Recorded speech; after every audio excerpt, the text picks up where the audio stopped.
மக்களவைத் தேர்தல் 2024 சற்று முன் வெளியான தகவலின்படி கிட்டத்தட்ட பார்த்தீங்கன்னா பாஜக யாரும் எதிர்பார்க்காத அளவுக்கு இந்தியாவில் மட்டுமல்லாமல் தமிழகத்தில் ஒரு தொகுதியில் கூட பார்த்தீங்கன்னா இதுவரைக்கும் முன்னிலை வைக்கவில்லை.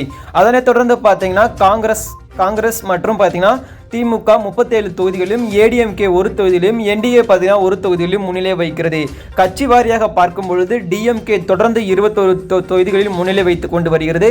காங்கிரஸ் 8 தொகுதிகளிலும், சிபிஐஎம் 2 தொகுதிகளிலும், சிபிஐ 2 தொகுதிகளிலும், விசிகே 2 தொகுதிகளிலும், அதனைத் தொடர்ந்து ஐயுஎம்எல் ஒரு தொகுதிகளிலும், எம்டிஎம்கே ஒரு தொகுதியிலும், பிஎம்கே ஒரு தொகுதியிலும், டிஎம்டி ஒரு தொகுதியிலும் பார்த்தீங்கன்னா தொடர்ந்து முன்னிலை வைத்துக் கொண்டு வருகிறது. நம்ம தமிழகத்தில் யாரும் எதிர்பார்க்காத அளவுக்கு பார்த்தீங்க என்றால் சௌமியா அவர்கள் தருமபுரி மாவட்டத்தில் சௌமியா மாம்பழச்சின்னத்தில் போட்டியிட்டவர்கள் தொடர்ந்து முன்னிலை வைத்துக் கொண்டு வருகிறார்.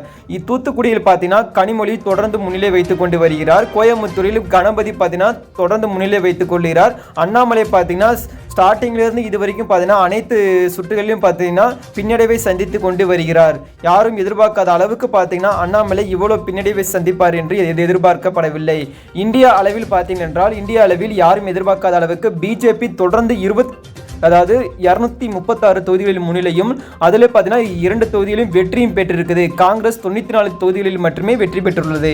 ஓவராலாக பார்க்கும் பொழுது பார்த்தீங்கன்னா யாரும் எதிர்பார்க்காத அளவுக்கு பாஜக தொடர்ந்து 294 தொகுதிகளில் முன்னிலை வைக்கிறது. காங்கிரஸ் 228 தொகுதிகளில் முன்னிலை வைக்கிறது. அதர்ஸ் பார்த்தீங்கன்னா 19 தொகுதிகளில் முன்னிலை வைக்கிறது. இதே மாதிரி உடனுக்குடன் அறிவிப்பை தெரிந்து கொள்ள எப்போதுமே நம்ம சேனலுடன் இணைந்திருங்கள். அனைவருக்கும்